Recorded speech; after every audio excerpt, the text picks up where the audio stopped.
Hello les amis! Nous sommes en janvier 2024, début d'une nouvelle année que je vous souhaite excellente. Et ensemble, nous embarquons pour un nouveau voyage autour du soleil pendant les 12 mois à venir.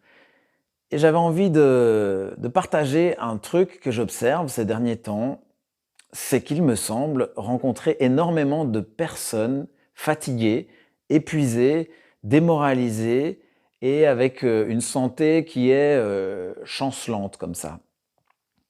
Bien sûr, on a des tas d'explications pour ça. Il y a le climat qui n'est pas extraordinaire. On est en Belgique, il fait sombre tout le temps, il pleut tout le temps, il fait froid. L'année 2023 n'a pas été légère. On a eu le Covid derrière nous, il y a les guerres. Bon, mais il y a toujours plein de choses. Tous ces facteurs, l'inflation, les prix, bon, des tas de sujets de préoccupation. Mais j'ai remarqué une chose étonnante, c'est que les gens qui viennent me voir, à mon cabinet, soit pour de la massothérapie, de la psychothérapie, ou les gens qui viennent à mes formations, je constate que quand ils arrivent, la plupart du temps, je les rencontre fatigués, fermés, les traits tirés, les yeux un peu éteints et ils expriment, voilà, cet épuisement très souvent. Et puis, au terme de la séance, après 1 heure et demie, ou au terme d'une formation d'un jour ou 2, c'est tout à fait différent. Voilà, les visages se réouvrent, il y a de la joie qui réémerge, il y a du pétillement dans les yeux, les traits sont plus détendus et je me dis: «Mais tiens, qu'est-ce qui fait que ça change finalement dans un laps de temps assez court?» Et j'ai observé ça bien évidemment chez moi aussi. Pas plus tard qu'il y a quelques jours, bon après toute cette période de fête bien chargée, j'étais moi-même assez fatigué et voilà, je connais un petit peu, les différents axes pour remettre mon énergie, à sa juste place et c'est de ça dont je vais vous parler. Mais j'ai eu un moment alors que j'étais dans un état relativement neutre, ni réjoui, ni autre chose, voilà, les choses sont ce qu'elles sont et puis j'ai eu un coup de téléphone et en 30 minutes, paf! Moi aussi, je me suis senti, redressé, remotivé, enjoyé. Je me suis dit: «Mais tiens, quels sont les ingrédients qui font que ça puisse changer si vite?» Et c'est ça dont je veux vous parler.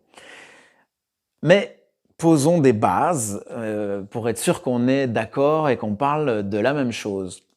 On doit d'abord se demander, bon, qui sommes-nous et de quoi sommes-nous faits et dans quel environnement évoluons-nous et de quoi est fait cet environnement?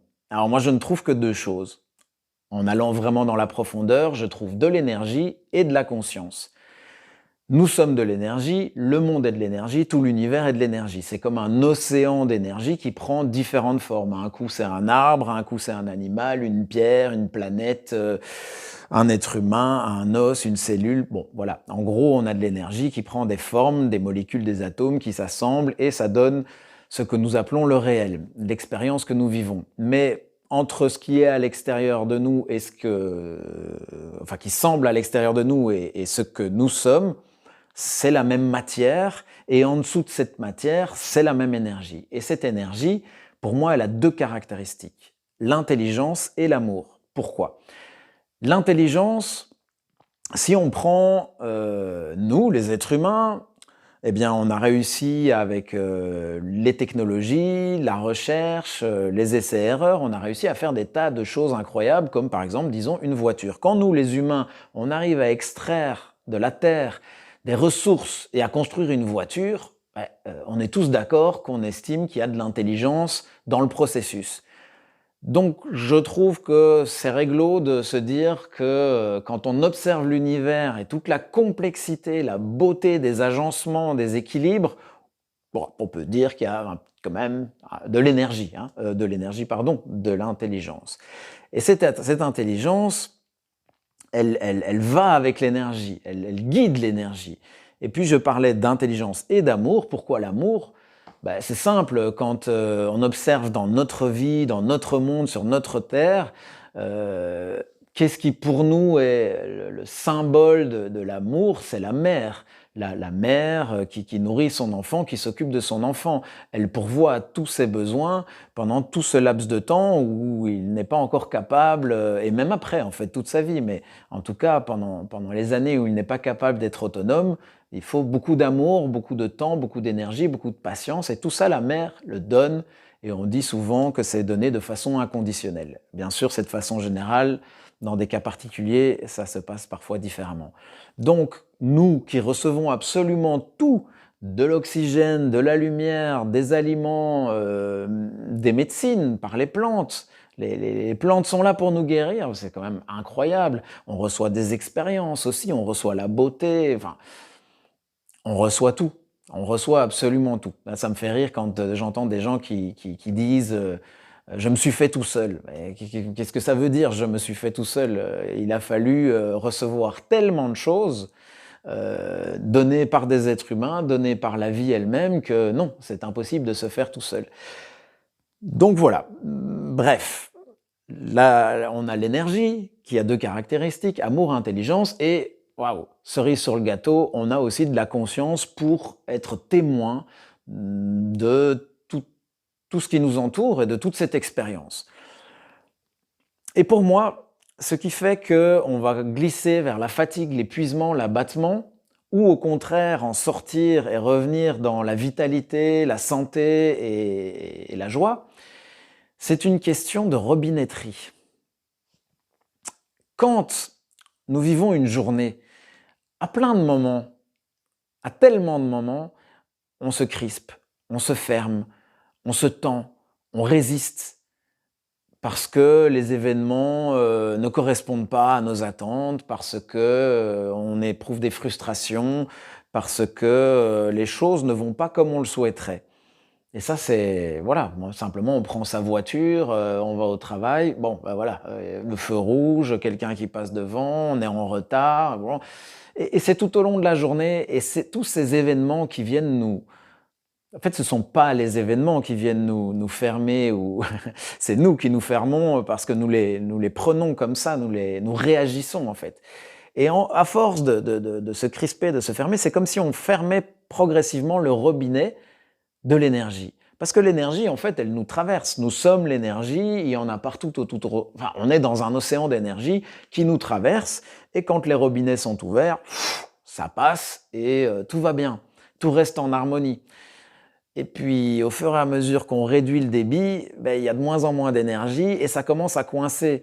Le moral ne suit pas, la santé ne suit pas, et bon, voilà. Alors, quand on voit les choses de cette manière, on a deux angles pour approcher le problème.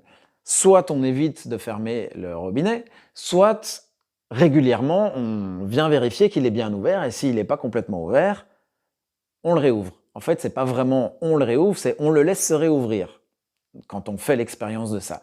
Alors, je dois dire que éviter de fermer le robinet, c'est très difficile. C'est très difficile. Ce n'est pas impossible, mais c'est très difficile parce que on a des tas de mécanismes dans notre fonctionnement inconscient qui font que on va réagir, on va se crisper. Il y a bien toujours quelque chose qui va venir appuyer sur nos boutons rouges. Donc c'est pas évident, c'est possible et on peut mettre de la conscience là-dessus. Plus on mettra de la conscience, mieux ça ira. Mais par contre, il est beaucoup plus facile de prendre un temps pour laisser le robinet se réouvrir. Et là, ce temps-là, c'est vraiment ce que je vous souhaite de mettre en place dans votre quotidien, c'est-à-dire tous les jours, d'avoir un moment pour revenir à vous-même, rentrer en intimité, vraiment profondément avec vous-même. Ça veut dire quoi? Ça veut dire sentir. Sentir comment c'est. C'est pas sentir en voulant que ce soit autrement, c'est pas sentir pour ceci ou pour cela, c'est juste sentir, sans intention et sans volonté, sans prétention de changer quoi que ce soit. C'est pas sentir pour respirer dans le ventre, non. Juste sentir. Fermer les yeux, sentir. Sentir la vie, sentir l'état du corps, sentir les contractions, sentir tout ce que nos sens nous ramènent, le chien qui aboie au loin, le vent qui souffle dans les arbres, le marteau-piqueur dans la rue, une ambulance qui passe, quelque chose qui se passe ici, un petit tiraillement là. Juste sentir tout ça, tous ces phénomènes. Ne rien faire. Juste se poser dans l'être et sentir. Et c'est ça qui permet au robinet de se réouvrir. Si c'est 5 minutes, c'est 5 minutes. Et j'ai déjà fait tellement de fois l'expérience avec des gens en séance qui étaient comme ça, complètement en chaos et en stress, en agitation. On dit, ok, on va faire une expérience. On va prendre juste 3 minutes. Je vais mettre le chrono et en 3 minutes, on va changer l'état intérieur que vous expérimentez maintenant.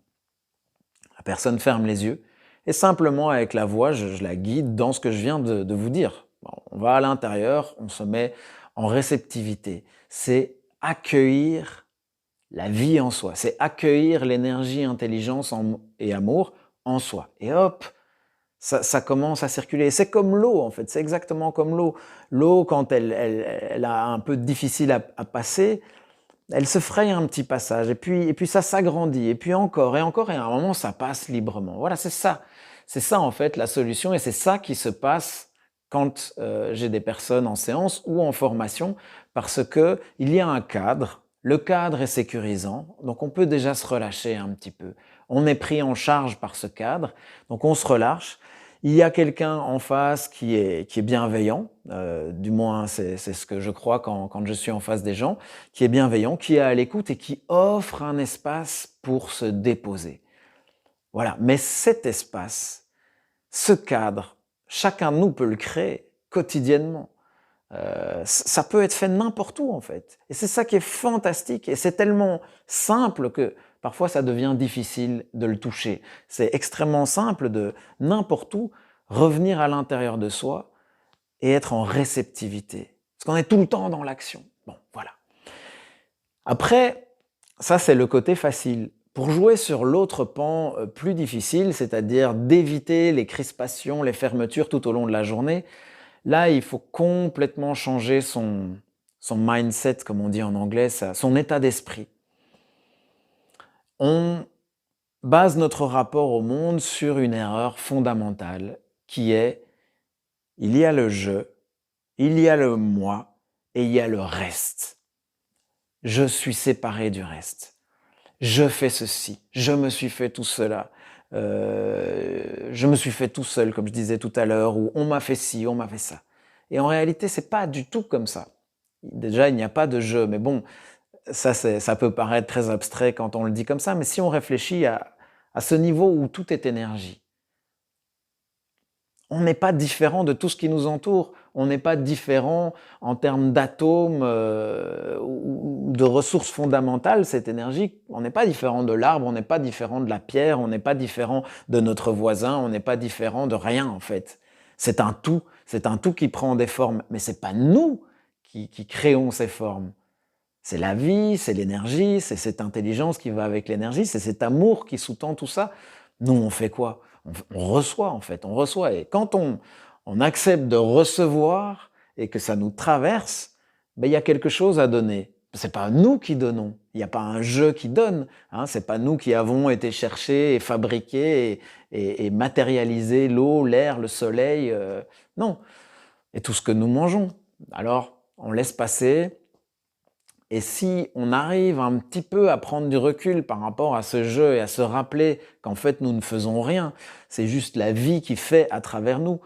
Et la vie a pris une forme que nous sommes, si on peut dire ça comme ça, pour un temps, et puis cette forme disparaîtra, d'autres formes apparaîtront, et tout est OK. Et tout est OK. On ne porte pas la responsabilité de la vie, en fait. On peut se détendre. Hein. Mais voilà, ce pan-là, il est plus compliqué. Il est plus compliqué, vraiment. Mais c'est intéressant quand même d'aller le regarder, ne fût-ce que comme exercice mental au début, de se dire oui, c'est vrai, dans le fond, c'est pas moi qui ai construit mon corps, c'est pas moi qui ai créé les légumes et les fruits que je vais manger, c'est pas moi qui ai créé les animaux, non, ils étaient là, et tout ça, ça nous est donné. alors c'est juste, voilà, un flot qui nous traverse. Et plus on garde les robinets ouverts, plus ça se passe bien. Voilà, c'est vraiment ça que je vous souhaite, c'est de prendre un temps tous les jours pour vous, même si c'est 5 minutes. Plus c'est court, plus il est important d'y mettre de l'intensité de votre présence, c'est-à-dire l'intensité de ce plongeon dans le sentir, le plongeon dans votre univers sensoriel. Et plus vous avez du temps, plus vous pouvez évidemment en profiter.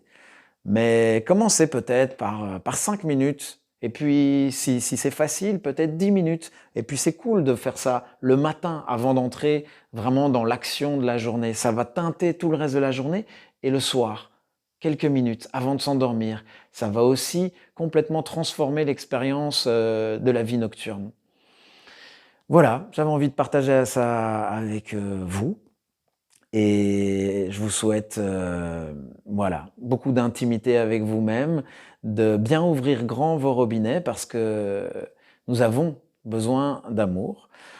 Nous avons grand besoin d'amour et nous allons en avoir encore de plus en plus besoin parce que, voilà, nous vivons une époque qui est ce qu'elle est et c'est l'amour qui va nous réchauffer, qui va faire fondre nos résistances et qui va nous guider.